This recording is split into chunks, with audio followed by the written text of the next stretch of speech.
ಸ್ನೇಹಿತರೆ, ಮೀಡಿಯಾ ಮಾಸ್ಟರ್ಸ್ಗೆ ಸ್ವಾಗತ ಸುಸ್ವಾಗತ. ಗೆಳೆಯರೆ, ಇರಾನ್ ಮತ್ತು ಇಸ್ರೇಲ್ ನಡುವಿನ ಸಂಘರ್ಷಕ್ಕೆ ಒಂದು ತಾತ್ಕಾಲಿಕ ವಿರಾಮ ಬಿದ್ದ ಕಾಣ್ತಾ ಇದ್ರೂ ಕೂಡ ಅದು ಇಲ್ಲಿಗೆ ನಿಂತು ಹೋಗುತ್ತೆ ಅಂತೇನು ಅನ್ನಿಸ್ತಾ ಇಲ್ಲ. ಇರಾನ್ನಲ್ಲಿ ಖಮೇನಿ ರೆಜಿಮ್ ಇರೋವರೆಗೆ ಅಲ್ಲಿ ಸಮಸ್ಯೆಗಳು ತಪ್ಪಿದ್ದಲ್ಲ ಅನ್ನೋದು ಮಧ್ಯಪ್ರಾಚ್ಯದ ರಕ್ಷಣಾ ತಜ್ಞರ ಅಭಿಮತ. ಇಲ್ಲಿ ಇರಾನ್ ನೋಡೋದಕ್ಕೆ ಸೈಲೆಂಟ್ ಆಗೇ ಇದ್ರು, ಅದರ ಬಗ್ಗೆ ಮಧ್ಯಪ್ರಾಚ್ಯ ಯಾಕೆಷ್ಟು ಹೆದರ್ತಾ ಇದೆ ಅನ್ನೋದನ್ನು ನಾವು ನೋಡಿದಾಗ ಅಲ್ಲಿ ನಮಗೆ ಕಾಣೋದು ಇರಾನಿನ ಪ್ರಾಕ್ಸಿಗಳು ಹಾಗೂ ಅವುಗಳನ್ನು ಬಳಕೆ ಮಾಡಿಕೊಂಡು ಇರಾನ್ ಸೃಷ್ಟಿ ಮಾಡ್ತಾ ಇರೋ ಸಮಸ್ಯೆಗಳು. ಹಾಗಾದರೆ ಏನಿದು ಇರಾನಿನ ಪ್ರಾಕ್ಸಿಗಳ ಕಥೆ? 1979ರಿಂದಲೇ ಇರಾನ್ ಹೇಗೆ ಅಮೆರಿಕಾಗೆ ಮತ್ತು ಮಧ್ಯಪ್ರಾಚ್ಯಕ್ಕೆ ತಲೆನೋವಾಗ್ತಾ ಹೋಯಿತು ಅನ್ನೋದ್ರ ಬಗ್ಗೆ ಮತ್ತು ಇಸ್ರೇಲ್ ಯಾಕೆ ಇರಾನನ್ನು ಪದೇ ಪದೇ ಟಾರ್ಗೆಟ್ ಮಾಡಿಕೊಳ್ಳುತ್ತೆ ಅನ್ನೋದ್ರ ಬಗ್ಗೆ ಕೂಡ ಒಂದಷ್ಟು ಮಾಹಿತಿಯನ್ನು ನಾವಿಲ್ಲಿ ನೋಡೋಣ.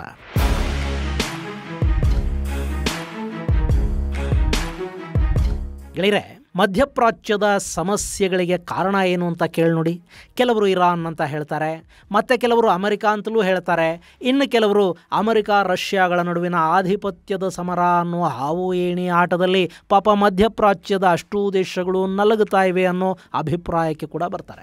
ಆದರೆ ಇಲ್ಲಿನ ಬಹುತೇಕ ದೇಶಗಳು, ಅಲ್ಲಿನ ಆಡಳಿತಗಳು ಇಲ್ಲಿನ ಸಮಸ್ಯೆಗಳಿಗೆ ಬೆಟ್ಟು ಮಾಡೋದು ಇರಾನಿನ ಕಡೆಗೆ ಮತ್ತು ಅದರ ಪ್ರಾಕ್ಸಿ ಪಡೆಗಳ ಕಡೆಗೆ. ಇಲ್ಲಿ ಇಸ್ರೇಲ್ ಅನ್ನೋ ದೇಶದ ರಚನೆಯಾದ ನಂತರ ಒಂದಷ್ಟು ಸಮಸ್ಯೆಗಳು ಹೆಚ್ಚಾಗಿವೆ ಅನ್ನೋದು ನಿಜ. 1949 ಸಂದರ್ಭದಲ್ಲಿ ಇಸ್ರೇಲ್ ಸ್ವತಂತ್ರ ದೇಶ ಅಂತ ಘೋಷಿಸಿಕೊಂಡಾಗ ಇಡೀ ಅರಬ್ ಜಗತ್ತು ಇಸ್ರೇಲ್ ಮೇಲೆ ಮುಗಿಬಿತ್ತು. ಅಲ್ಲಿ ಸಾಕಷ್ಟು ಯುದ್ಧಗಳಾದವು. ಇಸ್ರೇಲಿನ ವಿರುದ್ಧ ಪ್ಯಾಲೆಸ್ತೀನಿಯರ ಸಶಸ್ತ್ರ ಹೋರಾಟ ಶುರುವಾಯಿತು. ಶೀತಲ ಸಮರದ ಸಂದರ್ಭದಲ್ಲಿ ರಷ್ಯಾ ಅಮೆರಿಕಾದ ಮಿತ್ರ ಅನ್ನಿಸ್ಕೊಂಡಿದ್ದ ಇಸ್ರೇಲ್ನ ವಿರುದ್ಧ ಈ ಪ್ಯಾಲೆಸ್ತೀನ್ ಹೋರಾಟವನ್ನು ಬೆಂಬಲಿಸಿತು. ಆದರೆ ಇದು ಇಡೀ ಮಧ್ಯಪ್ರಾಚ್ಯಕ್ಕೆ ಸಮಸ್ಯೆ ಅಂತೇನು ಅನಿಸಿರಲಿಲ್ಲ. ಅದು ಕೇವಲ ಇಸ್ರೇಲ್ ಹಾಗೂ ಪ್ಯಾಲೆಸ್ತೀನ್ ಹೋರಾಟ ಮಾತ್ರ ಆಯಿತು. ಅದಷ್ಟೇ ಆಗಿದ್ದಿದ್ರೆ, ಹೊರಗಿನ ಶಕ್ತಿಗಳು ಅಲ್ಲಿ ಮೂಗು ತೂರಿಸದೇ ಇದ್ದಿದ್ರೆ ಇಷ್ಟೊತ್ತಿಗೆ ಪ್ಯಾಲೆಸ್ತೀನ್ ಅನ್ನೋ ದೇಶದ ರಚನೆ ಕೂಡ ಆಗಿ ಹೋಗ್ತಾ ಇತ್ತೋ ಏನೋ. ಆದರೆ 1979 ನಂತರ ಇಡೀ ಮಧ್ಯಪ್ರಾಚ್ಯದಲ್ಲೊಂದು ಬದಲಾವಣೆ ಶುರುವಾಯಿತು. ಅಲ್ಲಿವರೆಗೆ ಇರಾನ್ನಲ್ಲಿ ಅಮೆರಿಕ ಬೆಂಬಲಿತ ರೇಜಾ ಶಾ ಪೆಹಲವಿ ಆಳ್ವಿಕೆ ಇತ್ತು. ಆದರೆ ಇಸ್ಲಾಮಿಕ್ ಕ್ರಾಂತಿಯ ಪರಿಣಾಮ 1979 ಡಿಸೆಂಬರ್ಲಿ ಆಯತೊಲ್ಲಾ ರಹಲ್ಲಾ ಖೊಮೇನಿ ಅಧಿಕಾರವನ್ನು ತನ್ನ ಕೈಗೆ ತಗೊಂಡ ನಂತರ ಅಲ್ಲಿ ಎಲ್ಲವೂ ಬದಲಾಯಿತು. 84ರ ಹೊತ್ತಿಗೆ ಇರಾನ್ ಈ ಭಾಗದಲ್ಲಿ ತನ್ನ ಶಕ್ತಿಯನ್ನು ಹೆಚ್ಚು ಮಾಡಿಕೊಳ್ತು. ಮಧ್ಯಪ್ರಾಚ್ಯದಲ್ಲಿನ ನಾನಾ ದೇಶಗಳಲ್ಲಿ ಅಲ್ಲಿನ ಆಡಳಿತಗಳ ವಿರುದ್ಧ ತನ್ನ ಪ್ರಾಕ್ಸಿ ಪಡೆಗಳನ್ನು ಪ್ರತಿಷ್ಠಾಪಿಸ್ತಾ ಹೋಯಿತು. ಇಲ್ಲಿ ಅಮೆರಿಕ 84ರಿಂದಲೂ ಇರಾನ್ ಮತ್ತು ಅದರ ಪ್ರಾಕ್ಸಿಗಳನ್ನು ಕಂಟ್ರೋಲ್ ಮಾಡೋದಕ್ಕೆ ಸಾಕಷ್ಟು ಪ್ರಯತ್ನಗಳನ್ನು ಮಾಡ್ತಾ ಬಂತಾದರೂ ಅದನ್ನು ನಿಗ್ರಹಿಸೋದಕ್ಕೆ ಅಮೆರಿಕಾಗೂ ಸಾಧ್ಯ ಆಗಲಿಲ್ಲ. ಈಗ ಅದೇ ಪ್ರಾಕ್ಸಿಗಳನ್ನು ಬಳಸ್ಕೊಂಡೇ ಇರಾನ್ ಇಸ್ರೇಲನ್ನು ನಿಯಂತ್ರಿಸೋದಕ್ಕೆ ಪ್ರಯತ್ನ ಪಡ್ತಾ ಇದೆ ಮತ್ತು ಆ ಪ್ರಾಕ್ಸಿಗಳ ಕಾರಣಕ್ಕೆ ಈಗ ಇಸ್ರೇಲ್ ಮತ್ತು ಇರಾನ್ ನಡುವೆ ಒಂದು ಸಂಘರ್ಷ ಕೂಡ ಉಂಟಾಗಿದೆ. ಇಲ್ಲಿ ಮೊದಲಿಗೆ ಇರಾನ್ನ ಪ್ರಾಕ್ಸಿಗಳು ಯಾರು ಅನ್ನೋದನ್ನು ನಾವು ನೋಡೋದಾದ್ರೆ, ಬಹರೇನ್ನಲ್ಲಿ ಸರಯಾ ಅಲ್ ಮುಕ್ತಾರ್ ಹಾಗೂ ಅಲ್ ಅಶ್ತಾರ್ ಬ್ರಿಗೇಡ್ ಇದೆ. ಹಾಗೆಯೇ ಲೆಬನಾನ್ನಲ್ಲಿ ಹೆಜ್ಬುಲ್ಲಾ ಇದೆ. ಇಸ್ರೇಲ್ನ ಒಳಗೆ ಹಮಾಸ್ ಮತ್ತು ಪ್ಯಾಲೆಸ್ತೀನ್ ಇಸ್ಲಾಮಿಕ್ ಜಿಹಾದ್ ಸಂಘಟನೆಗಳಿವೆ. ಇನ್ನು ಸಿರಿಯಾದಲ್ಲಿ ಝೈನಬಿಯೋನ್ ಬ್ರಿಗೇಡ್ ಹಾಗೂ ಫತೆಮಿಯೋನ್ ಡಿವಿಷನ್ ಇದೆ. ಇದರ ಜೊತೆಗೆ ಇರಾಕಲ್ಲಿ ಕತೈಬ್ ಹೆಜ್ಬುಲ್ಲಾ, ಅಸೈಬ್ ಅಲಾ ಅಲ್ ಹಕ್, ಹರ್ಕತ್ ಹೆಜ್ಬುಲ್ಲಾ ಅಲ್ ನುಜುಬಾ, ಬದರ್ ಆರ್ಗನೈಸೇಷನ್, ಕುತೈಬ್ ಸೈಯದ್ ಅಲ್ ಶುಹಾದ್ ಅನ್ನೋ ಸಂಘಟನೆಗಳಿವೆ. ಯಮನ್ನಲ್ಲಿ ಅನ್ಸರ್ ಅಲ್ಲಾ ಅಥವಾ ಹೌತಿಗಳಿದ್ದಾರೆ. Iraq, Syria, Lebanon, Israel, Bahrain ಹಾಗೂ ಯಮನ್ಗಳಲ್ಲಿ ಇರಾನ್ ತನ್ನ ಪ್ರಾಕ್ಸಿಗಳನ್ನು ಇಟ್ಕೊಂಡಿದೆ.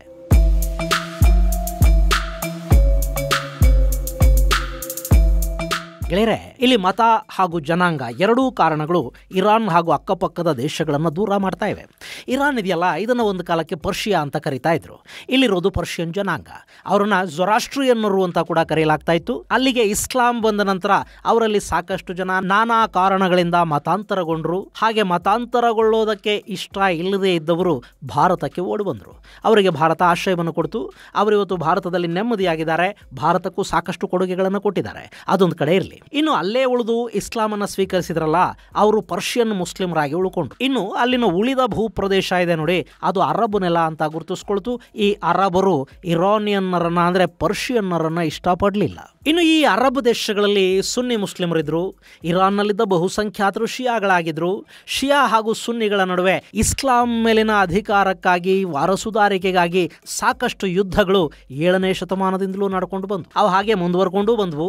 ಮುಂದೆ ಈ ಅರಬ್ ಹಾಗೂ ಇನ್ನಿತರ ಭೂಪ್ರದೇಶ ಇದೆ ನೋಡಿ, ಇದೆಲ್ಲ ಆಟೋಮನ್ನರ ಆಳ್ವಿಕೆಗೆ ಒಳಪಟ್ಟರೆ ಇರಾನ್ ಮಾತ್ರ ಪರ್ಷಿಯನ್ ಪರ್ಷಿಯನ್ ಸಾಮ್ರಾಜ್ಯವಾಗಿ ಹಾಗೆ ಉಳ್ಕೊಳ್ತು. ಅಲ್ಲಿ ಕೂಡ ಸಾಕಷ್ಟು ಯುದ್ಧಗಳಾದವು.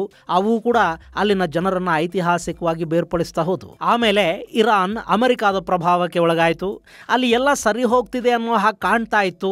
ಆ ದಿನಗಳಲ್ಲಿ ಅರಬ್ ಹಾಗೂ ಇಡೀ ಮಧ್ಯಪ್ರಾಚ್ಯದಲ್ಲಿನ ಇರಾನಿನ ಪ್ರಾಬಲ್ಯ ಪ್ರಭಾವಗಳು ಕೂಡ ಹೆಚ್ಚಾಗ್ತಾ ಹೋಗ್ತಾ ಇತ್ತು. ಅಷ್ಟರಲ್ಲಿ ಅಲ್ಲಿ ಇಸ್ಲಾಮಿಕ್ ಕ್ರಾಂತಿ ಆಯಿತು. ಸೆಕ್ಯುಲರ್ ಥರ ಕಟ್ಟರ್ ಇಸ್ಲಾಮಿನ ವಿರೋಧಿ ಥರ ಕಾಣ್ತಾ ಇದ್ದ ರೇಜಾ ಶಾ ಪೆಹಲವಿಯ ವಿರುದ್ಧ ಅಲ್ಲಿನ ಮತಗುರುಗಳು ದಂಗೆದ್ರು. ಮತ್ತೊಂದು ಕಡೆ ರಾಜ ಅಮೆರಿಕಾದ ಮಿತ್ರನಾಗಿದ್ದ. ಹೀಗಾಗಿ ರಷ್ಯಾ ಬೆಂಬಲಿತ ಕಮ್ಯುನಿಸ್ಟರು ಕೂಡ ರಾಜನ ವಿರುದ್ಧ ನಿಂತರು. ಇಸ್ಲಾಂ ಹಾಗೂ ಕಮ್ಯುನಿಸಂ ಸೇರಿ ರಾಜ ಆಡಳಿತವನ್ನು ಪದಚ್ಯುತಗೊಳಿಸಿದ್ವು. ಅಧಿಕಾರ ಇಸ್ಲಾಮಿಕ್ ಕ್ರಾಂತಿ ಮಾಡಿದವರ ಕೈಗೆ ಬಂತು. ಖೊಮೇನಿಯ ಆಡಳಿತ ಶುರುವಾದ ಕೂಡಲೇ ಕಮ್ಯುನಿಸ್ಟರನ್ನ ಕೊಂದು ಇಡೀ ಇರಾನ್ನ ಶಿಯಾ ಆಡಳಿತದ ಅಡಿಗೆ ತಗೊಂಡು ಬರಲಾಯಿತು. ಅಲ್ಲಿಂದ ಅರಬ್ ಮತ್ತು ಇರಾನ್ ನಡುವೆ ಇದ್ದ ಕಂದಕ ದೊಡ್ಡದಾಗ್ತಾ ಹೋಯಿತು. ಈ ಮಧ್ಯೆ ಇರಾಕ್ ಹಾಗೂ ಇರಾನ್ ನಡುವೆ ಯುದ್ಧಗಳಾದವಲ್ಲ, ಅದಾದ ಮೇಲೆ ಇರಾನ್ ತನ್ನ ಶಕ್ತಿ ಎಷ್ಟು ಅನ್ನೋದನ್ನು ಅರ್ಥ ಮಾಡಿಕೊಳ್ತು. ನೇರ ಯುದ್ಧಗಳಿಗಿಂತ ಪ್ರಾಕ್ಸಿಗಳ ಮೂಲಕ ಸುತ್ತಮುತ್ತಲಿನ ದೇಶಗಳನ್ನು ಕಾಡಬೇಕು ಮತ್ತು ಆಳಬೇಕು ಅಂತ ಭಾವಿಸ್ತು. ಪರಿಣಾಮ ಇರಾನಿನ ಪ್ರಾಕ್ಸಿಗಳು ಇಡೀ ಅರಬಲ್ಲಿ ವ್ಯಾಪಿಸ್ಕೊಳ್ತಾ ಹೋದವು. ಅಕ್ಕಪಕ್ಕದ ದೇಶಗಳಲ್ಲಿನ ಸಮಸ್ಯೆಗಳಲ್ಲಿ ಇರಾನ್ ಮೂಗು ತೋರಿಸ್ತಾ ಹೋಯಿತು.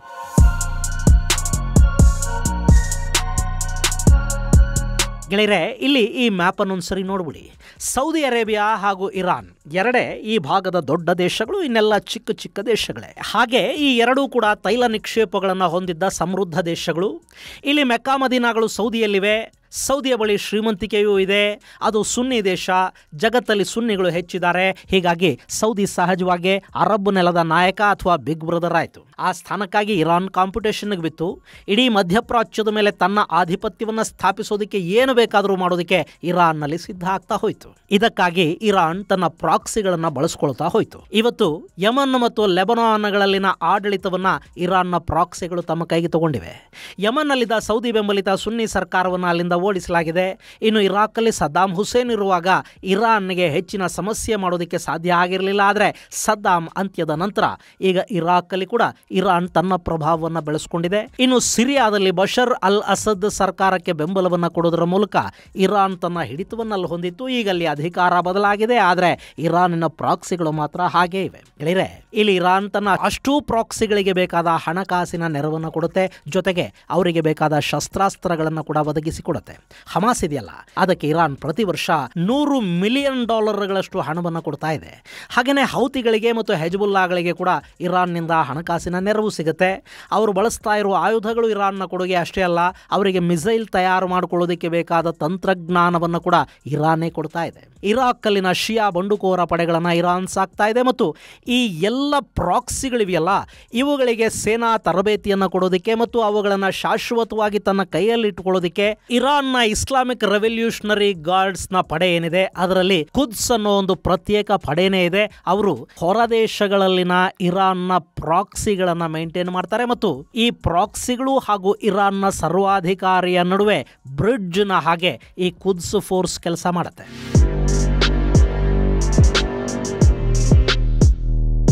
ಇನ್ನು ಇರಾನಿನ ಈ ಪ್ರಾಕ್ಸಿಗಳನ್ನು ಮಟ್ಟ ಹಾಕೋದಕ್ಕೆ ಅಮೆರಿಕ ಇಲ್ಲಿ ಸಾಕಷ್ಟು ಕೆಲಸ ಮಾಡ್ತು. 1995ರಲ್ಲಿ ಮೊದಲ ಬಾರಿ ಅಮೆರಿಕ ಈ ಪ್ರಾಕ್ಸಿಗಳ ಮೇಲೆ ನಿರ್ಬಂಧವನ್ನು ವಿಧಿಸೋದಕ್ಕೆ ಮುಂದಾಯಿತು. ಅವತ್ತಿನ ಬಿಲ್ ಕ್ಲಿಂಟನ್ ಆಡಳಿತದಲ್ಲಿ ಹೆಜ್ಬುಲ್ಲಾ, ಹಮಾಸ್ ಹಾಗೂ ಪ್ಯಾಲೆಸ್ತೈನ್ ಇಸ್ಲಾಮಿಕ್ ಜಿಹಾದ್ ಸಂಘಟನೆಯ ಮೇಲೆ ನಿರ್ಬಂಧಗಳನ್ನು ಹೇರಲಾಯಿತು. ಇನ್ನು ಜಾರ್ಜ್ ಡಬ್ಲ್ಯೂ ಬುಷ್ ಅಧ್ಯಕ್ಷರಾದ ಮೇಲೆ 2001ರಿಂದ 2009 ನಡುವಿನ ಅವಧಿಯಲ್ಲಿ ಕೂಡ ಈ ಮೂರೂ ಸಂಘಟನೆಗಳ ಮೇಲೆ ನಿರ್ಬಂಧಗಳನ್ನು ಮುಂದುವರಿಸಲಾಯಿತು. ಮತ್ತು ಈ ಸಂಘಟನೆಯ 14 ನಾಯಕರನ್ನು ಕೂಡ ನಿರ್ಬಂಧಿತರ ಪಟ್ಟಿಗೆ ಸೇರಿಸಲಾಯಿತು. ಮುಂದೆ 2009ರಿಂದ 2017 ನಡುವಿನ ಅವಧಿಯಲ್ಲಿ ಅಲ್ಲಿ ಒಬಾಮಾ ಆಡಳಿತ ಇತ್ತು. ಆಗ ಕತಿಯಾಬ್ ಹೆಜ್ಬುಲ್ಲಾ ಅನ್ನೋ ಸಂಘಟನೆಯ 34 ನಾಯಕರ ವಿರುದ್ಧ ನಿರ್ಬಂಧಗಳನ್ನು ಅಮೆರಿಕ ವಿಧಿಸಿತು. ಮತ್ತು ಈ ಹಿಂದಿನ ಅಮೆರಿಕ ಆಡಳಿತ ವಿಧಿಸಿದ್ದ ನಿರ್ಬಂಧಗಳನ್ನು ಹಾಗೆ ಮುಂದುವರಿಸ್ತಾ ಹೋಯಿತು. ಇದಾದ ಮೇಲೆ 2017ರಿಂದ 2021 ನಡುವೆ ಟ್ರಂಪ್ ಅವರ ಆಡಳಿತ ಶುರುವಾಯಿತು ನೋಡಿ. ಆಗ ಅನ್ಸರಲ್ಲಾ, ಅಸೈಬ್ ಅಹಲ್ ಅಲ್ ಹಕ್, ಹರ್ಕತ್ ಹೆಜ್ಬುಲ್ಲಾ, ಅಲ್ ನುಜುಬಾ ಸೇರಿದ ಹಾಗೆ ಸಾಕಷ್ಟು ಸಂಘಟನೆಗಳು ಹಾಗೂ 32 ಮಂದಿ ಈ ಸಂಘಟನೆಗಳ ನಾಯಕರುಗಳ ವಿರುದ್ಧ ನಿರ್ಬಂಧಗಳನ್ನು ಅಮೆರಿಕ ಹೇರಿತು. ಇನ್ನು 2021ರಿಂದ 2024 ನಡುವೆ ಆಡಳಿತವನ್ನು ನಡೆಸಿದ ಬಿಡನ್ ಸರ್ಕಾರ ಅನ್ಸರ್ ಅಲ್ಲಾಹ್ ಅಂದ್ರೆ ಹೌತಿಗಳ ಮೇಲಿನ ನಿರ್ಬಂಧವನ್ನು ರದ್ದು ಮಾಡಿತು, ಅವರನ್ನ ಭಯೋತ್ಪಾದಕರ ಪಟ್ಟಿಯಿಂದ ಹೊರಗಿಡ್ತು. ಗೆಳೆಯರೆ, ಇಲ್ಲಿ ಇರಾನಿನ ಪ್ರಾಕ್ಸಿಗಳನ್ನ ಮಟ್ಟ ಹಾಕೋ ಪ್ರಯತ್ನ ಇದೆಯಲ್ಲ, ಅದು ಟ್ರಂಪ್ ಅವರ ಮೊದಲ ಅಧ್ಯಕ್ಷ ಅವಧಿಯಲ್ಲಿ ವಿಪರೀತ ಪ್ರಮಾಣದಲ್ಲಿ ನಡೀತು.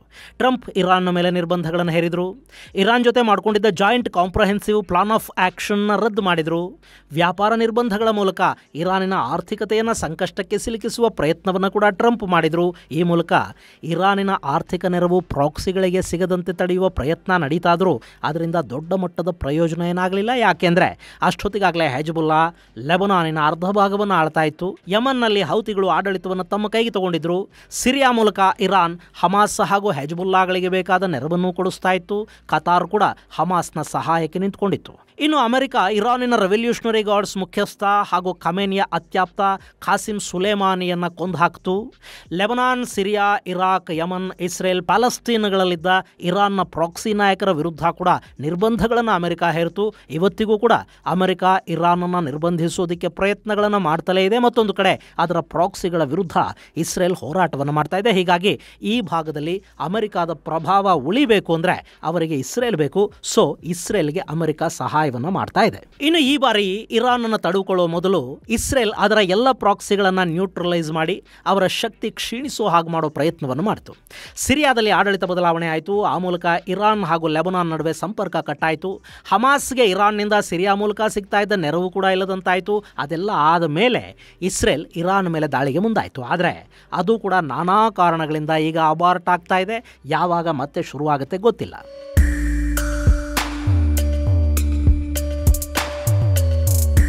ಇನ್ನು ಗೆಳೆಯರೆ, ಇಲ್ಲಿ ಇಸ್ರೇಲ್ ಹಾಗೂ ಇರಾನ್ ನಡುವಿನ ಯುದ್ಧ, ಇಸ್ರೇಲ್ ಮೇಲೆ ನಡೆದ ದಾಳಿ ಇವೆಲ್ಲ ಯಹೂದಿಗಳು ಹಾಗೂ ಮುಸ್ಲಿಮರ ನಡುವಿನ ಜಗಳದ ಹಾಗೆ ಸಾಕಷ್ಟು ಜನಕ್ಕೆ ಕಾಣಬಹುದು. ಆದರೆ ಆ ಜಗಳವನ್ನು ಜೀವಂತವಾಗಿಟ್ಟಿರೋದು ಹಾಗೂ ಎರಡು ಜನಾಂಗಗಳ ನಡುವೆ ನಿರಂತರ ಸಂಘರ್ಷಕ್ಕೆ ಅವಕಾಶಗಳನ್ನು ಮಾಡಿಕೊಡ್ತಾ ಇರೋದರ ಹಿಂದೆ ಕೂಡ ಒಂದಷ್ಟು ಜಾಗತಿಕ ಲೆಕ್ಕಾಚಾರಗಳಿವೆ. ಇಲ್ಲಿ ರಷ್ಯಾ ಹಾಗೂ ಯುಕ್ರೇನ್ ನಡುವೆ ಒಂದು ಯುದ್ಧ ಆರಂಭಗೊಳ್ಳದೇ ಇದ್ದಿದ್ರೆ, ಯುಕ್ರೇನ್ಗೆ ಅಮೆರಿಕ ಹಾಗೂ ಯುರೋಪ್ನ ದೇಶಗಳು ಆಯುಧಗಳನ್ನು ಪಂಪ್ ಮಾಡದೇ ಇದ್ದಿದ್ರೆ, ಚೈನಾದ ವಿರುದ್ಧ ಐಮ್ಯಾಕ್ ಅನ್ನೋ ಯೋಜನೆಯೊಂದು ಗರಿ ಬಿಚ್ಚಿಕೊಳ್ಳದೇ ಇದ್ದಿದ್ರೆ, ತೈವಾನ್ ವಿಷಯನ ಮುಂದಿಟ್ಟುಕೊಂಡು ಅಮೆರಿಕ ಚೈನಾಗಳು ಕಿತ್ತಾಟಕ್ಕೆ ನಿಂತುಕೊಳ್ಳದೇ ಇದ್ದಿದ್ರೆ, ಚೈನಾಗೆ ತಾನು ಜಗತ್ತಿನ ದೊಡ್ಡಣ್ಣ ಆಗಬೇಕು ಅನ್ನೋ ಮಹತ್ವಾಕಾಂಕ್ಷೆಯೊಂದು ಜಾಗೃತಗೊಳ್ಳದೇ ಇದ್ದಿದ್ರೆ, ಬಹುಶಃ ಅಕ್ಟೋಬರ್ 7ನೇ ತಾರೀಕು ಇದ್ದಕ್ಕಿದ್ದ ಹಾಗೆ ಇಸ್ರೇಲ್ ಮೇಲೆ ಹಮಾಸ್ ಉಗ್ರ ಪಡೆಗಳು ದಾಳಿ ಮಾಡ್ತಾ ಇರಲಿಲ್ವೋ ಏನೋ.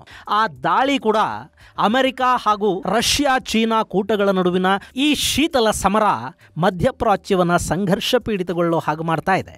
ರಷ್ಯಾ, ಚೈನಾ ಮತ್ತು ಅಮೆರಿಕಗಳ ನಡುವಿನ ಜಗಳಕ್ಕೆ ಇರಾನ್ ಹಾಗೂ ಇಸ್ರೇಲುಗಳು ಜಸ್ಟ್ ದಾಳಗಳ ಥರ ಕಾಣ್ತಾ ಇವೆ ಅಷ್ಟೇ. ಸೊ ಇದು ಒಮ್ಮೆಗೆ ಮುಗಿಯೋ ಥರದ್ದು ಅಲ್ಲ. ಸದ್ಯಕ್ಕಿಲ್ಲಿ ಬಿದ್ದಂತೆ ಕಾಣ್ತಾ ಇರೋದು ಒಂದು ತಾತ್ಕಾಲಿಕ ವಿರಾಮ ಅಷ್ಟೇ. ಇಲ್ಲಿ ಇರಾನ್ನ ಪ್ರಾಕ್ಸಿಗಳು ನಾಶ ಆಗಬೇಕು. ಅದಾಗುವವರೆಗೆ ಮಧ್ಯಪ್ರಾಚ್ಯದಲ್ಲಿ ಶಾಂತಿ ನೆಲೆಸೋದಿಲ್ಲ. ಇರಾನ್ನ ಪ್ರಾಕ್ಸಿಗಳು ನಾಶ ಆಗಬೇಕು ಅಂದರೆ ಅಲ್ಲಿ ಇಸ್ಲಾಮಿಕ್ ರಿಪಬ್ಲಿಕ್ಗೆ ಅಂತ್ಯಗೊಳ್ಳಬೇಕು, ಅಲ್ಲೊಂದು ಪ್ರಜಾಪ್ರಭುತ್ವದ ಸ್ಥಾಪನೆ ಆಗಬೇಕು ಅಂತ ಅಮೆರಿಕ ಹಾಗೂ ಇಸ್ರೇಲ್ಗಳು ಬಯಸತ್ವೆ. ಹಾಗೆ ಈ ಭಾಗದ ಸುನ್ನಿ ದೇಶಗಳ ಬಯಕೆ ಕೂಡ ಅದೇ ಆಗಿದೆ. ಇದು ಯಾವಾಗ ಸಾಧ್ಯ ಆಗತ್ತೆ ಅನ್ನೋ ಪ್ರಶ್ನೆಗೆ ಯಾರ ಬಳಿಯೂ ಸದ್ಯಕ್ಕೆ ಉತ್ತರ ಅಂತೂ ಇಲ್ಲ. ಇದು ಗೆಳೆಯರೆ ಇರಾನ್ನ ಪ್ರಾಕ್ಸಿಗಳು ಹಾಗೂ ಮಧ್ಯಪ್ರಾಚ್ಯದ ದುರ್ದೈವಕ್ಕೆ ಸಂಬಂಧಪಟ್ಟ ಒಂದಷ್ಟು ಮಾಹಿತಿ. ಮುಂದಿನ ಸಂಚಿಕೆಯಲ್ಲಿ ಮತ್ತಷ್ಟು ವಿಶೇಷಗಳ ಜೊತೆ ಮತ್ತೆ ಭೇಟಿಯಾಗೋಣ. ಅಲ್ಲಿವರೆಗೆ ಜೈ ಹಿಂದ್, ಜೈ ಕರ್ನಾಟಕ.